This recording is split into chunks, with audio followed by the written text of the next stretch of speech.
اعوذ باللہ من الشیطان الرجیم بسم اللہ الرحمن الرحیم الحمد للہ رب العالمین والصلاة والسلام علی رسولہ النبی الکریم۔ اولاد کے لیے دعائیں پڑھیں گے۔ ارشاد باری تعالی ہے سورۃ الفرقان کی آیت نمبر 74 سے 76 تک اللہ سبحانہ وتعالیٰ کا ارشاد ہے والذین یقولون ربنا هب لنا من ازواجنا وذریاتنا قرۃ اعین واجعلنا للمتقین اماما اولئک یجزون الغرفۃ بما صبروا ویلقون فیہا تحیۃ وسلاما خالدین فیہا حسنت مستقرا ومقاما۔ اور وہ لوگ جو کہتے ہیں اے ہمارے رب ہمیں اپنے ازواج اور اولاد کی طرف سے آنکھوں کی ٹھنڈک عطا فرما اور ہمیں متقی لوگوں کا امام بنا، یہی لوگ ہیں جو اپنے صبر کے بدلے جنت میں بالا خانے دیے جائیں گے اور وہ اس میں دعائے خیر اور سلام سے استقبال کیے جائیں گے، اس میں وہ ہمیشہ رہنے والے ہوں گے۔ کتنا اچھا ٹھکانہ اور کتنی اچھی قیام گاہ۔ اولاد کے لیے دعا مانگنا انبیاء اور اہل ایمان کا شیوا رہا ہے۔ ابراہیم علیہ السلام نے دعا کی تھی ربی ہب لی من الصالحین، اے میرے رب مجھے نیک اولاد عطا فرما۔ اہل ایمان کی دعا اللہ تعالیٰ نے قرآن مجید میں ذکر کی ہے وَأَصْلِحْ لِي فِي ذُرِّيَّتِي، اور میری خاطر میری اولاد کی اصلاح کر دے۔ زکریا علیہ السلام نے دعا کی تھی فَهَبْ لِي مِن لَّدُنْكَ وَلِيًّا يَرِثُنِي وَيَرِثُ مِنْ آلِ يَعْقُوبَ وَاجْعَلْهُ رَبِّ رَضِيًّا، مجھے اپنے پاس سے ایک وارث عطا فرما جو میرا وارث بنے اور آل یعقوب کا وارث ہو، اور اے میرے رب اسے پسند کیا ہوا بنا، وہ ایسا ہو جس سے تو راضی ہو جائے، وہ پسندیدہ ہو۔ ابراہیم علیہ السلام نے دعا کی تھی رب اجعلنی مقیم الصلاۃ ومن ذریتی ربنا وتقبل دعا، اے میرے رب مجھے بھی اور میری اولاد کو بھی نماز قائم رکھنے والا بنا، اے رب میری یہ دعا قبول فرما۔ اہل ایمان ہمیشہ اپنی اولاد کے لیے دعا کرتے ہیں۔ سورۃ الفرقان کی جو آیات میں نے آپ کے سامنے پڑھی ہیں یہ عباد الرحمن سے متعلق آیات ہیں کہ رحمان کے خاص بندے، رحمان کے پسندیدہ بندے اللہ تعالیٰ سے دعا کرتے ہیں کہ ربنا ہب لنا من ازواجنا وذریاتنا قرۃ اعین، کہ اللہ ہمیں اپنی ازواج سے اور اپنی اولاد سے آنکھوں کی ٹھنڈک عطا فرما۔ یاد رکھیے یہ دعا ہر صاحب ایمان کا شیوا ہے، ہر مومن کو یہ دعا کرتے رہنا چاہیے،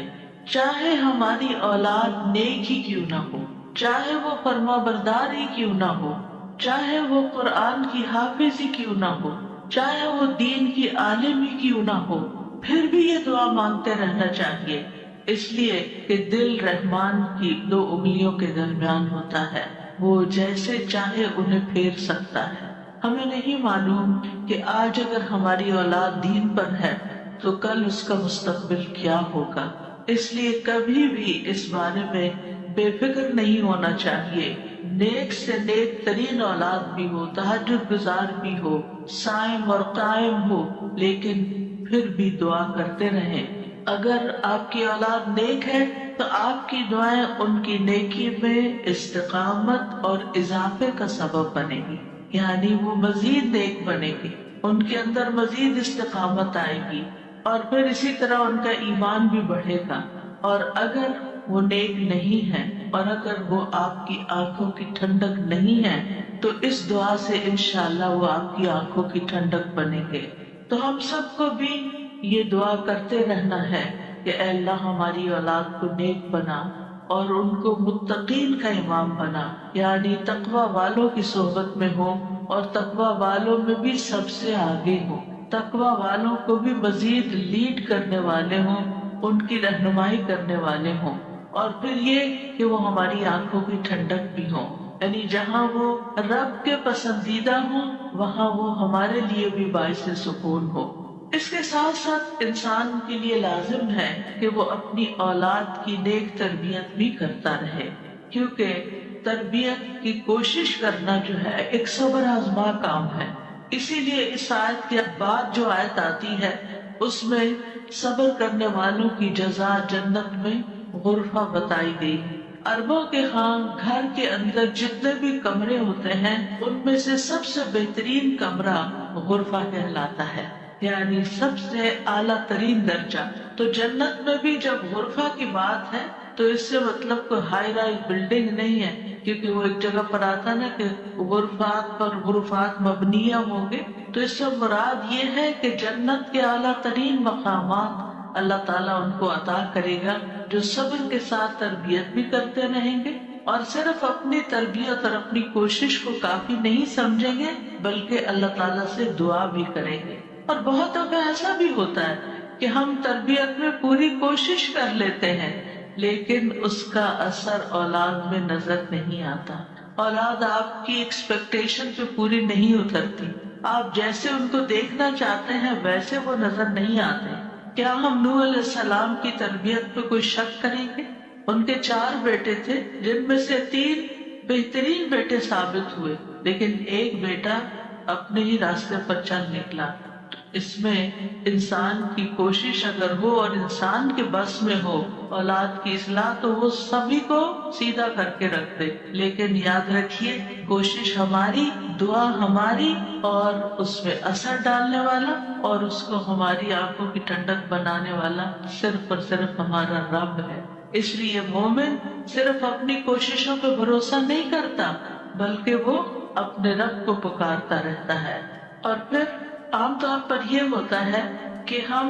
اس دعا کو اپنی دعاؤں کا حصہ نہیں بناتے، ہاں جب اولاد کی طرف سے کوئی تکلیف پہنچتی ہے، جب وہ ہماری کوئی بات نہیں مانتے یا ہمیں ناراض کرتے ہیں تو پھر ہمیں خیال آتا ہے کہ ہمیں دعا کرنی چاہیے کہ ان کی اصلاح ہو جائے اور یہ سیدھے ہو جائے اور ہماری آنکھوں کی ٹھنڈک بن جائے۔ یاد رکھیے یہ صرف اولاد کی بگاڑ کے وقت کی دعا نہیں ہے بلکہ ہمیشہ یہ دعا کرتے رہنا چاہیے۔ اپنی روزمرہ زندگی کی خاص دعاؤں میں اس دعا کو شامل کر لیں، اپنی نمازوں میں، سجدوں میں، قبولیت کے اوقات میں اپنی اولاد کے لیے دعا کریں، کیونکہ اولاد انسان کی محبوب ترین چیزوں میں سے ہے۔ جن کو اللہ نے اولاد کی نعمت سے نوازا ہے وہ اچھی طرح سمجھ سکتے ہیں کہ ہماری زندگی میں اولاد کا کیا مقام ہے، یعنی جب تک انسان والدین نہیں بنتا، ماں باپ نہیں بنتا، وہ اس بات کو سمجھ ہی نہیں سکتا کہ اولاد کیا چیز ہوتی ہے، کیونکہ انسان زندگی میں مختلف چیزوں سے محبت کرتا ہے، مختلف چیزوں کے ساتھ انسان کا لگاؤ ہوتا ہے، مختلف کام یا مختلف چیزیں اس کو پسند آتی ہیں، لیکن جب ایک عورت ماں بنتی ہے، ایک مرد جو ہے وہ باپ بنتا ہے، تو اس کے بعد اس کی زندگی میں جو تبدیلی آتی ہے، اس کے بعد اس کی زندگی کے اندر جو خوبصورتی آتی ہے، اس کے بعد اس کی زندگی کا جو محور اور مرکز بن جاتا ہے اور اس کی تمام توجہ کا مرکز جو چیز بن جاتی ہے، اور دن رات کی یہ ڈیوٹی 24/7 کی ہوتی ہے، یعنی باقی چیزوں سے تو آپ کسی وقت الگ بھی ہو سکتے ہیں مگر یہ وہ رشتہ ہوتا ہے کہ جس سے آپ پھر مرتے دم تک الگ نہیں ہو سکتے، کیونکہ وہ آپ کے جسم کا ایک حصہ ہوتا ہے، اور اللہ تعالیٰ آپ کے دل میں ہر چیز سے زیادہ ان کے لیے محبت ڈال دیتا ہے، اور ان کی خوشی آپ کو خوش کرتی ہے اور ان کا دکھ آپ کو دکھی کرتا ہے۔ اس لیے انسان کو ہمیشہ اپنی دعاؤں میں یہ خاص دعا کرتے رہنا چاہیے، اور قبولیت کے اوقات میں بھی، کیونکہ اولاد سے ملنے والی آنکھوں کی ٹھنڈک اسی وقت ہوتی ہے جب اولاد سیدھے رستے پر ہوتی ہے، جب اولاد نیک ہوتی ہے، اچھے کام کر رہی ہوتی ہے، تو پھر ہی ماں باپ کی آنکھوں کی ٹھنڈک ہوتی ہے۔ اور اس دعا کے دوسرے حصے میں اپنے لیے دعا ہے کہ اللہ ہمیں متقین کا امام بنا، یعنی اولاد جو ہے ہم اس کے ایک طرح سے امام ہوتے ہیں، جیسے حدیث میں آتا ہے نا کلکم راع وکلکم مسئول عن رعیتہ، تو ہر ایک ہم میں سے رائی ہے، ہر ایک لیڈر، ہر ایک ذمہ دار ہے۔ تو اللہ تعالیٰ ہمیں ماں باپ کی حیثیت میں ایسا رول ماڈل بنا کہ ہم متقی ہوں، اور ہماری اولاد بھی متقی ہو، یعنی ہماری اولاد میں بھی نیکی ہو اور پھر ہم نیکی کے ساتھ آگے ان کی رہنمائی کرنے والے ہوں۔ اور ویسے جنرل سینس میں دیکھیں تو اس میں انسان کو ایک ہائیسٹ مقام حاصل کرنے کی دعا یہاں سکھائی گئی ہے، اور وہ کیا کہ انسان ایسا انسان ہو کہ جسے دیکھ کر لوگ متقی بن جائیں، یعنی دوسرے لفظوں میں یہ کہ نیکیوں میں سبقت کرنے والے ہوں، نیکیوں میں آگے بڑھنے والے ہوں، تاکہ دوسرے لوگ بھی ہمیں دیکھ کر نیک بن جائیں۔ مثلا اگر ایک مرد اول وقت میں مسجد میں جا کر نماز پڑھتا ہے تو اس کے بچوں پر اس کا کیا امپریشن ہوگا، یعنی اگر باپ ذمہ دار ہے تو بچے بھی دیکھ کر کہیں گے کہ ہاں ہمیں بھی یہی کام کرنا ہے، کیونکہ بچے ابتدائی زندگی میں خاص طور پر باپ کو ماں کو بہت فالو کر رہے ہوتے ہیں۔ پھر اسی طرح اگر آپ کا پڑوسی آپ کو دیکھتا ہے، آپ کے کولیگز آپ کو دیکھتے ہیں کہ آپ کی توجہ سب سے زیادہ کس چیز کی طرف ہے، تو وہ بھی آپ کی دیکھا دیکھی نیکی کے کام میں آگے بڑھتے ہیں، آپ صدقہ کرتے ہیں، اور کوئی آپ کو دیکھ رہا ہے، آپ کا مقصد نہیں دکھانا، لیکن کسی کو نظر آ جاتا ہے تو آپ کو دیکھ کر وہ بھی شروع کر دیتا ہے، تو آپ اس کے کیا بن گئے؟ امام، یعنی آپ لیڈ کر رہے ہیں، آپ آگے ہیں اور وہ آپ کو فالو کر رہے ہیں۔ تو ہمیں یہ دعا کرنی چاہیے اپنے لیے کہ اللہ ہمیں نیکی کے کاموں کا امام بنا،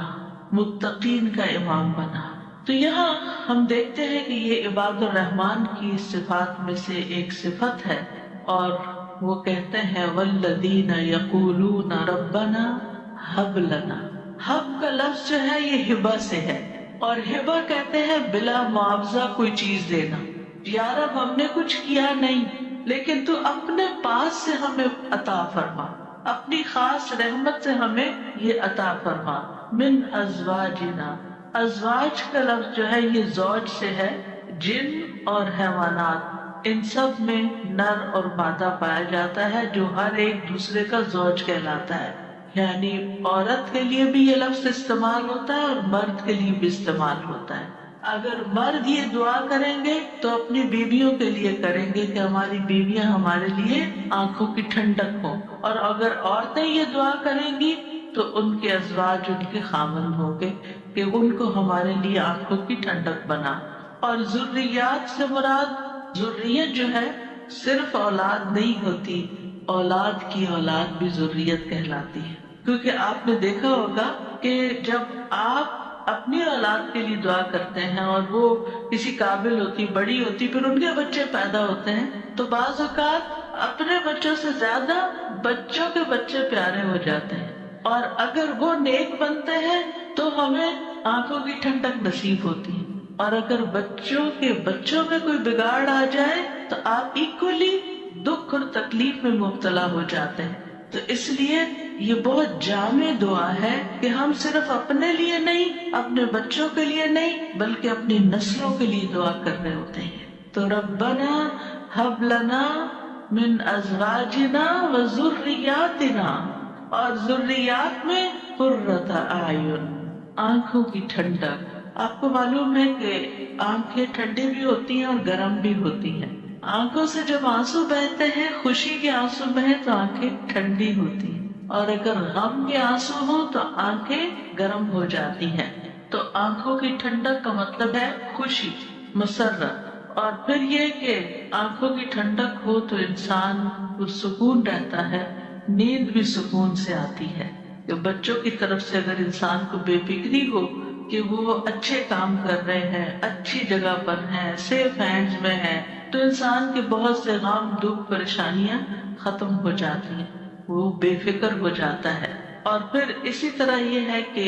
جب آنکھوں کی ٹھنڈک ہوتی ہے تو انسان کے دل کو بھی قرار ملتا ہے، یعنی آنکھوں کی ٹھنڈک صرف آنکھوں تک نہیں رہتی، بلکہ آنکھوں سے انسان جو کچھ دیکھتا ہے وہ اس کے دل تک اتر جاتا ہے۔ ابن عباس کہتے ہیں اس سے مراد ان کی وہ اولاد ہے جو اللہ کی اطاعت کے کام کرے تاکہ دنیا اور آخرت میں انہیں آنکھوں کی ٹھنڈک نصیب ہو، یعنی جو بچے نیک ہوتے ہیں وہ ماں باپ کے لیے ان کی زندگی میں بھی خوشی کا باعث ہوتے ہیں، اور جب ماں باپ فوت ہو جاتے ہیں تو وہ ان کے لیے صدقہ جاریہ بن جاتے ہیں۔ اور پھر جب قیامت کے دن اٹھیں گے اور اولاد اور والدین کو اللہ سبحانہ وتعالیٰ جمع کر دے گا اپنی جنتوں میں، تو یہ وہاں بھی ان کو دیکھ دیکھ کر خوش ہوتے رہیں گے۔ آبویسلی جو بچے ماں باپ کے ساتھ نہیں جا سکے، جو ماں باپ کا دین چھوڑ گئے یا ان کا راستہ چھوڑ گئے یا نماز روزہ چھوڑ گئے، تو پھر ظاہر ہے کہ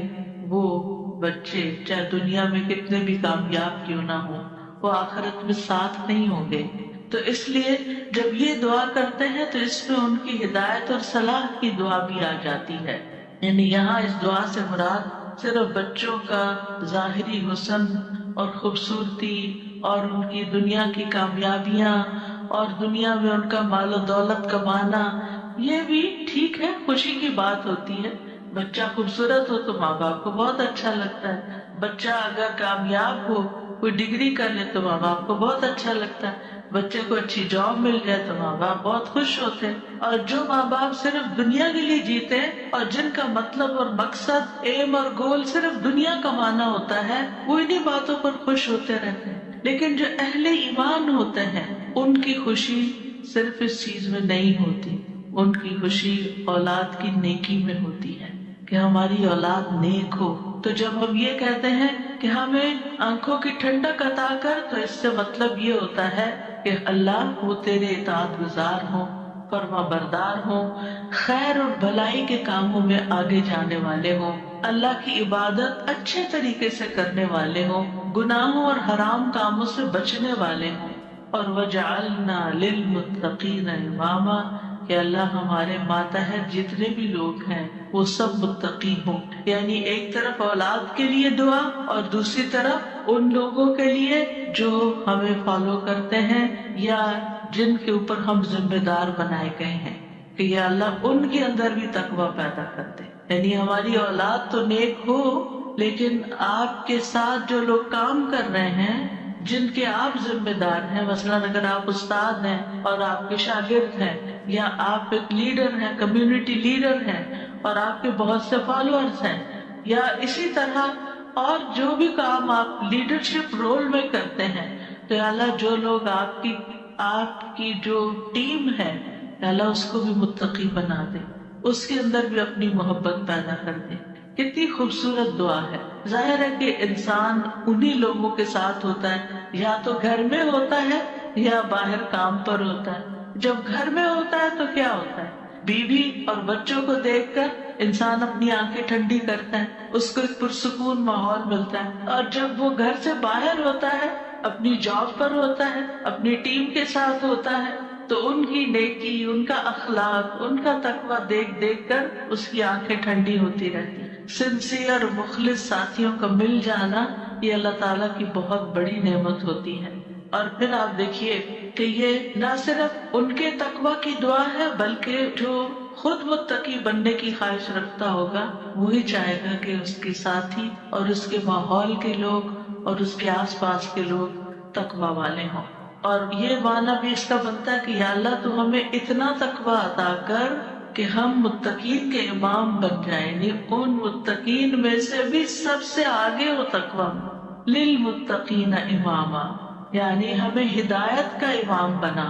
لوگوں کو ہم سے ہدایت حاصل ہو، گمراہی کا امام نہ بنے۔ کیونکہ اللہ سبحانہ تعالیٰ نے خوش بخت لوگوں کے بارے میں فرمایا سورۃ الانبیاء میں، وَجَعَلْنَاهُمْ أَئِمَّةً يَهْدُونَ بِأَمْرِنَا وَأَوْحَيْنَا إِلَيْهِمْ فِعْلَ الْخَيْرَاتِ وَإِقَامَ الصَّلَاةِ وَإِيتَاءَ الزَّكَاةِ وَكَانُوا لَنَا عَابِدِينَ، اور ہم نے انہیں ایسے پیشوا بنایا جو ہمارے حکم کے ساتھ رہنمائی کرتے تھے، اور ہم نے ان کی طرف نیکیاں کرنے اور نماز قائم کرنے اور زکوٰۃ ادا کرنے کی وحی بھیجی، اور وہ صرف ہماری عبادت کرنے والے تھے۔ تو اس سے کیا پتہ چلتا ہے کہ ہم نے انہیں ایسا پیشوا بنایا جو ہمارے حکم کے ساتھ رہنمائی کرتے تھے۔ یہ ہے متقین کے امام، کہ جو اللہ کی مرضی اور اللہ ہی کے دی ہوئی جو تعلیم اور ہدایت ہے اس کے مطابق لوگوں کو گائیڈ کرتے ہیں، صرف اپنی من پسند چیزوں یا اپنی طرف سے چیزیں ایجاد نہیں کرتے۔ اور اہل شقاوت بدبخت لوگوں کے بارے میں آتا ہے وَجَعَلْنَاهُمْ أَئِمَّةً يَدْعُونَ إِلَى النَّارِ، ہم نے ان کو ایسے امام بنایا جو لوگوں کو آگ کی طرف بلاتے ہیں۔ جیسے فرعون تھا، قارون اور اس طرح کے لوگ ان کو فالو کرتے تھے اور وہ خود بھی آگ کی طرف جانے والے، جیسے فرعون کے بارے میں آتا ہے یقدم قومہ یوم القیامۃ فاوردہم النار، کہ قیامت کے دن وہ اپنی قوم کو لیڈ کر رہا ہوگا اور انہیں آگ میں لے جا کے گرائے گا۔ تو اس لیے بہت ضروری ہے کہ ہم خیر میں اچھا نمونہ بنے۔ اور ویسے بھی آپ دیکھیں کہ انسان کے امپریشنز ہوتے ہیں، انسان جو کچھ کرتا ہے، اچھا کرتا ہے یا برا کرتا ہے، اس کے آثار ہوتے ہیں۔ یعنی آپ اچھا کرتے ہیں اور آپ کو دیکھ کے جتنے لوگ خاموشی سے اچھا کر لیتے ہیں وہ سارے آپ کے آثار ہو گئے، اور ان سب کی نیکی آپ کی نیکی میں جمع ہو گئی۔ اور آپ کو دیکھ کر اگر کوئی شخص غلط ٹرینڈ اختیار کرتا ہے تو اس کی قباحت بھی آپ کے پلے میں پڑ گئی۔ تو متقین کا امام بننے کے لیے یاد رکھیے دو چیزیں بڑی اہم ہیں، ایک ہے صبر اور دوسرے ہے یقین۔ صبر اور یقین، یہ دو چیزیں ہوں تو یہ مقام حاصل کیا جا سکتا ہے۔ اللہ تعالیٰ فرماتے ہیں وَجَعَلْنَا مِنْهُمْ أَئِمَّةً يَهْدُونَ بِأَمْرِنَا لَمَّا صَبَرُوا وَكَانُوا بِآيَاتِنَا يُوقِنُونَ، اور جب انہوں نے صبر کیا تو ہم نے ان میں سے ایسے امام بنائے جو ہمارے حکم سے رہنمائی کرتے تھے اور وہ ہماری آیات پر یقین رکھتے تھے۔ یاد رکھیے ایک بچے کی تربیت صبر آزما کام ہوتا ہے، اور اس کے بارے میں ہوپ فل رہنا بھی بڑا ضروری ہوتا ہے، کیونکہ اگر ہم صبر کا دامن چھوڑ دیں اور یہ کہیں کہ یہ تو ماننے والے نہیں اور یہ ہماری سنتے نہیں، ٹھیک ہے جو چاہے کریں، اور ان کو کھلی چھٹی دے دیں، تو وہ تو بگاڑ کی آخری حد کو پہنچ جائیں گے۔ آپ کھلی چھٹی دے دیں نہیں، آپ کو اچھے اخلاق کے ساتھ، رویے کے ساتھ وقتاً فوقتاً ان کی اصلاح کا کام کرتے رہنا ہے، اور یہ صبر آزما کام ہے۔ یعنی بعض اوقات آپ کا دل اندر سے کٹ رہا ہوگا، آپ شدید غصے کا شکار ہوں گے، شدید نفرت کا شکار ہوں گے ان کے کسی غلط کام پر، لیکن آپ اس کا ایسا اظہار نہیں کریں گے کہ جس سے وہ ہمیشہ کے لیے آپ کو خیر بات کہہ کے چلے جائیں اور آپ سے کٹ جائیں۔ کیونکہ آپ دیکھیں بہت سے بچے ایسے ہوتے ہیں جو ماں باپ کی نیگنگ سے اور ماں باپ کی بد اخلاقی اور بدسلوکی سے پھر وہ ہمیشہ کے لیے ان کو چھوڑ ہی جاتے ہیں۔ تو ایسا کوئی طریقہ اختیار نہیں کرنا کہ جس سے وہ دور ہوں، بلکہ محبت کے ساتھ، یعنی اگر ان کے اندر آپ دیکھتے ہیں کچھ چیزیں ایسی ہیں جو درست نہیں، تو محبت کے ساتھ اور صبر کے ساتھ دعائیں کرتے کرتے ان کی اصلاح کرتے جائیں۔ ہو سکتا ہے آپ اپنی زندگی میں نہ دیکھیں وہ دن جس کو آپ دیکھنا چاہتے ہیں، لیکن مرنے کے بعد آپ کو ان کی دعائیں پہنچ رہی ہیں، آپ کی وہ محنت ضائع نہیں جائے گی۔ تو لما صبر کرنا بہت ضروری ہے، اور پھر یہ ہے کہ ان کی طرف سے جتنی بھی آزمائشیں آئیں، ان کی طرف سے جو تکلیفیں آپ کو پہنچے، کیونکہ جو بھی ماں باپ بنتے ہیں وہ سب جانتے ہیں کہ اولاد کی طرف سے بعض اوقات آنکھوں کی ٹھنڈک سے زیادہ تکلیفیں ہی پہنچتی، یعنی وہ آپ کا مقام نہیں سمجھتے جب تک وہ خود ماں باپ نہیں بنتے، ان کو سمجھ نہیں آتی کہ ماں باپ کا مقام کیا ہے اور ماں باپ کی تکلیف کیا ہے۔ لہذا ایسے تمام مواقع پر صبر سے کام لینا ہے، اور دوسرا یہ کہ یقین رکھنا ہے، بے یقینی سے دعا نہیں کرنی، یقین رکھنا کہ اللہ میری دعائیں سنتا ہے اور وہ ضرور سنے گا۔ لم اکم بدعائک رب شقیہ، اے رب میں تجھ سے دعا مانگ کر کبھی بدبخت ہوا ہی نہیں، تو دعاؤں کا سننے والا ہے۔ ایسی دعا کرنے والوں کا انجام بہت بہترین ہے۔ اللہ تعالیٰ فرماتے ہیں اولئک یجزون الغرفۃ، ایسے نیک بندے جن کے اندر یہ صفات ہوں، جو یہ چاہتے ہوں کہ ان کی اولاد اچھی ہو جائے، ان کے ازواج، ان کی بیوی یا شوہر اچھا ہو جائے، اور پھر صبر کے ساتھ یہ سب کام کریں، تو پھر ان کا انجام بھی بہت اچھا ہے۔ اور وہ کیا ہے کہ جنت کا اعلیٰ ترین مقام، جیسا کہ سورۃ العنکبوت میں آتا ہے والذین آمنوا وعملوا الصالحات لنبوئنہم من الجنۃ غرفا تجری من تحتها الانہار خالدین فیہا نعم اجر العاملین الذین صبروا وعلی ربہم یتوکلون۔ اور جو لوگ ایمان لائے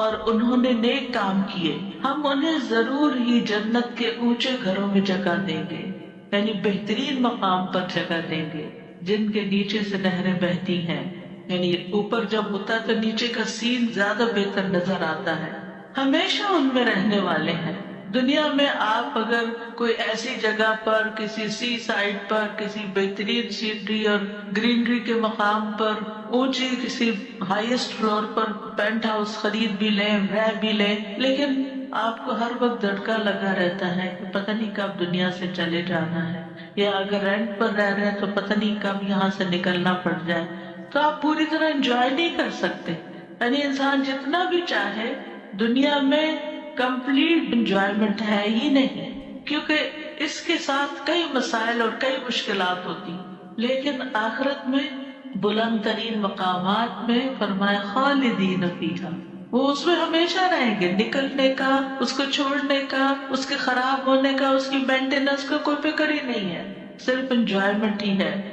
نعم اجر العاملین، لیکن یہ کس کو ملتا ہے؟ جو عمل کرتے ہیں، جو کام کرتے ہیں، جو محنت کرتے ہیں۔ کتنا اچھا اجر ہے عمل کرنے والوں کا۔ کون ہے وہ عمل؟ کیا دو عمل بتائے گئے؟ الذین صبروا وعلی ربہم یتوکلون، وہ جو صبر کرتے ہیں اور اپنے رب پر توکل کرتے ہیں، بھروسہ کرتے ہیں۔ اور اس کے علاوہ حدیث سے بھی اس مقام کو حاصل کرنے کی بات ہمیں پتہ چلتی ہے۔ نبی صلی اللہ علیہ وسلم نے فرمایا جنتی لوگ اپنے سے بلند کمرے والے کو، غرفہ والوں کو اپنے اوپر ایسے دیکھیں گے جیسے وہ دنیا میں چمکدار گہرے ستارے کو دیکھیں، اتنے بلند ہوں گے ان کے مقامات۔ آپ سوچئے کبھی آپ جب جہاز پر ونڈو سیٹ پر بیٹھے ہوتے ہیں تو آپ جب نیچے دیکھتے ہیں تو بعض بہت ہی خوبصورت مناظر نظر آتے ہیں، تو آپ سوچئے کہ جس کا گھر وہ ستارے کی جگہ پر ہو،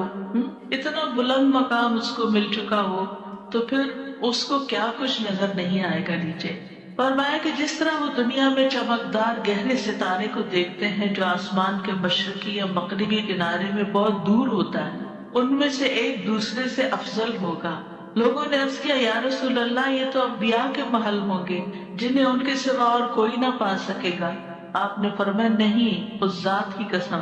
جس کے ہاتھ میں میری جان ہے، یہ ان لوگوں کے لیے ہے جو اللہ پر ایمان لائے اور انبیاء کی تصدیق کی۔ ایک اور روایت میں آتا ہے بے شک جنت میں ایسے غرف ہیں جنتی ان کے باہر والے حصے کو اندر سے دیکھ سکیں گے اور اندر والے حصے کو باہر سے دیکھ سکیں گے۔ اللہ نے یہ ایسے شخص کے لیے تیار کیے ہیں جو لوگوں کو کھانا کھلائے اور سلام عام کرے اور رات کو نماز ادا کرے جب لوگ سو رہے ہیں۔ اور الحمدللہ رمضان ایسا مہینہ ہوتا ہے کہ جس میں آپ یہ تینوں کام کر سکتے ہیں۔ آپ کی حرص ہوتی ہے کہ زیادہ سے زیادہ لوگوں کو افطار کرایا جائے، زیادہ سے زیادہ لوگوں تک راشن پہنچایا جائے، یعنی ان کو کھلایا جائے۔ اور جب آپ مسجد جاتے ہیں تو تراویح بھی ہوتی ہے اور بہت سے لوگ مل جاتے ہیں تو سلام پہ سلام ہو رہا ہوتا ہے، یا دینی مجالس کا زور ہوتا ہے رمضان میں جس میں لوگ اکٹھے ہوتے ہیں تو پھر ایک دوسرے سے ملاقات کر کے سلام کے مواقع آتے ہیں۔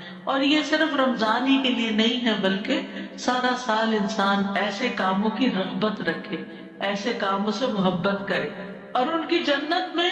وہ کیا ہوگا؟ وَيُلَقَّوْنَ فِيهَا تَحِيَّةً وَسَلَامًا، وہاں ان کو سلام اور دعا دی جائے گی۔ تحیہ کہتے ہیں زندگی کی دعا دینا، یعنی ان کے استقبال کے لیے ایسے فرشتے موجود ہوں گے جو انہیں سلام بھی کریں گے اور سلامتی کی دعائیں بھی دیں گے۔ جب کوئی سلامتی کی دعا آپ کو دیتا ہے تو کتنا دل خوش ہوتا ہے، تو وہاں فرشتے ان کو دعائیں دے رہے ہوں گے۔ اور پھر آپس میں جب ملاقاتیں ہوں گی جنتیوں کی تب بھی سلام دعا ہو رہی ہوگی۔ اور یہ سلامتی ان کو کس لیے ملی؟ کیونکہ دنیا میں انہوں نے گناہوں سے سلامت زندگی بسر کی۔ خالدین فیہا حسنت مستقرا ومقاما، ہمیشہ اس میں رہیں گے۔ کتنا خوبصورت ٹھکانہ، کتنا اچھا مقام۔ یاد رکھیے یہ دعا گھروں کی اصلاح کی بنیاد رکھتی ہے۔ اس میں صرف اولاد ہی نہیں بلکہ ازواج بھی، یعنی شوہر اور بیوی۔ آج آپ دیکھیں کہ ہر دوسرے گھر کا یہ مسئلہ بنا ہوا ہے کہ گھر میں میاں بیوی کی لڑائیاں جاری، اس سے ایک دوسرے کے اندر ایک بے چینی، اداسی، پریشانی، کاموں میں رکاوٹ اور کتنی بے شمار خرابیاں، اور سب سے بڑی بات یہ کہ آپ اپنی اولاد کے لیے ایک بہترین نمونہ ہوتے ہیں۔ آپ صرف آپس میں نہیں لڑتے بلکہ اپنے بچوں کو ایک برا نمونہ پیش کر کے ان کی زندگیوں کو بھی جہنم بناتے ہیں۔ اور پھر آپ دیکھیے کہ کوئی اور انسان ناراض ہو جائے تو اس سے انسان کو اتنی تکلیف نہیں ہوتی، حتیٰ کہ اگر ماں باپ بھی ناراض ہوتے ہیں نا تو انسان اتنی پرواہ نہیں کرتا، لیکن اگر شوہر بیوی سے یا بیوی شوہر سے ناراض ہو تو انسان کے غم کی انتہا ہوتی، کسی چیز میں دل نہیں لگتا، پریشانی چھا جاتی ہے اور ہر چیز بے مزہ ہو جاتی۔ چاہے خوبصورت ترین محل میں آپ رہتے ہو، خوبصورت ترین لباس آپ پہنتے ہو، بہترین کھانے آپ کھاتے ہو، لیکن اگر میاں بیوی کا آپس میں پیار نہیں ہے، آپس میں اتفاق نہیں ہے، آپس میں ایک دوسرے سے خوش نہیں ہے، تو زندگی کی کوئی خوشی نہیں ہوتی۔ تو اس لیے بہت ضروری ہے کہ اس دعا سے کام لیا جائے، اور جہاں کہیں تھوڑے بہت بھی پرابلمز ہیں وہ بھی انشاءاللہ حل ہو جائیں گے، اور جہاں بڑے مسائل ہیں اور جہاں مسائل نہیں بھی وہاں بھی یہ دعا پڑھی جائے تاکہ گھروں کے اندر ایک خوبصورتی آئے۔ ارے اللہ تعالیٰ نے ہمیں منع تو نہیں کیا کہ دنیا میں ہم محبت سے زندگی نہ گزاریں، یعنی ہمیں دنیا میں بھی محبت چاہیے، آپس کی اتفاق اور پیار چاہیے۔ ایک محبت جو ہوتی ہے وہ انسان کی ضرورت ہوتی، ایک دوسرے کی کیئر کرنا ایک ضرورت ہوتی ہر انسان کی۔ اور اللہ سبحانہ و تعالیٰ نے جوڑے بنائے کیوں ہیں؟ قرآن مجید میں اللہ تعالیٰ فرماتے ہیں وَمِنْ آيَاتِهِ أَنْ خَلَقَ لَكُم مِّنْ أَنفُسِكُمْ أَزْوَاجًا لِتَسْكُنُوا إِلَيْهَا وَجَعَلَ بَيْنَكُم مَّوَدَّةً وَرَحْمَةً إِنَّ فِي ذَلِكَ لَآيَاتٍ لِقَوْمٍ يَتَفَكَّرُونَ۔ اور اس کی نشانیوں میں سے ایک یہ ہے کہ اس نے تمہاری ہی جن سے تمہارے جوڑے پیدا کیے یا بیویاں پیدا کی تاکہ تم ان کے پاس سکون حاصل کرو، اور تمہارے درمیان محبت اور رحمت پیدا کر دی۔ غور و فکر کرنے والوں کے لیے اس میں کئی نشانیاں ہیں۔ تو اللہ سبحانہ و تعالیٰ نے شادی کا مقصد کیا رکھا ہے؟ سکون کا حصول۔ اور اگر شادی کے بعد انسان کا پہلا سکون بھی جاتا رہے اور سکون ہی لٹ جائے اور تکلیف اور پریشانی ہر وقت رہے تو اس نے کیا پایا؟ تو شادی کا مقصد ہی بہت ہو گیا۔ ٹھیک ہے، شادی کے اور بھی کئی مقاصد ہو سکتے ہیں، لیکن سب سے بنیادی اور اول مقصد اللہ تعالیٰ نے کیا رکھا ہے اس رشتے کے اندر؟ ایک دوسرے سے سکون، مودت اور رحمت۔ ایک دوسرے سے محبت بھی کریں اور ایک دوسرے پر رحم بھی کریں، ایک دوسرے کی کیئر کریں، ایک دوسرے کا خیال رکھیں۔